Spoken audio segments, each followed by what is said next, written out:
గత నెల ప్రారంభంలో బంగారం ధరలు పసిడి ప్రియులకు చుక్కలు చూపించాయి. 24 క్యారెట్ల స్వచ్ఛమైన బంగారం ధర ఏకంగా అక్షరాల ₹1,00,000 చేరింది. అయితే జూన్ చివరికి వచ్చేసరికి ధరలు మళ్లీ తగ్గాయి. 24 క్యారెట్ల బంగారం ధర 93,000కు పడిపోయింది. ఇది పసిడి ప్రియులకు ఊరటనిచ్చే అంశంగా చెప్పుకోవచ్చు. ఆదివారంతో పోలిస్తే సోమవారం అంటే జూలై 1న బంగారం ధరలు మరింతగా తగ్గాయి. హైదరాబాద్లో జూన్ 30న 10 గ్రాముల 24 క్యారెట్ల బంగారం ధర ₹93,770 పలకగా అది సోమవారానికి ₹93,610 తగ్గింది. అంటే ₹160 తగ్గింది.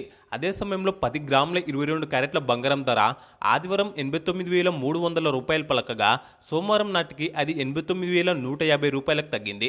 అంటే ₹150 తగ్గింది. ఇక 10 గ్రాముల 18 క్యారెట్ల బంగారం ధర ఆదివారం ₹73,080 ఉండగా అది సోమవారానికి ₹73,000 తగ్గింది. అంటే ₹80 తగ్గింది. ఇక వెండి ధరల విషయానికి వస్తే మొన్నటి వరకు బంగారం ధరలతో సంబంధం లేకుండా వెండి ధరలు ప్రతిరోజు ఎంతో కొంత తగ్గుతూ వచ్చాయి. కానీ ఈ రోజు బంగారం ధరలు తగ్గిన వెండి ధరలు మాత్రం తగ్గలేదు. నిన్న హైదరాబాద్ నగరంలో 100 గ్రాముల వెండి ధర 11,900 దగ్గర ట్రేడ్ అయింది. కేజీ వెండి ధర 1,19,000 దగ్గర ట్రేడ్ అయింది. వెండి ధరలో ఈ రోజు కూడా ఎలాంటి మార్పు లేదు. కాబట్టి 100 గ్రాముల వెండి ధర 11,900 దగ్గర ట్రేడ్ అవుతుంది. కేజీ వెండి ధర 1,19,000 దగ్గర ట్రేడ్ అవుతుంది. ఇక ఈ వీడియోకు లైక్, కామెంట్, షేర్ చేసి ఛానల్ను సబ్స్క్రైబ్ చేసుకోండి.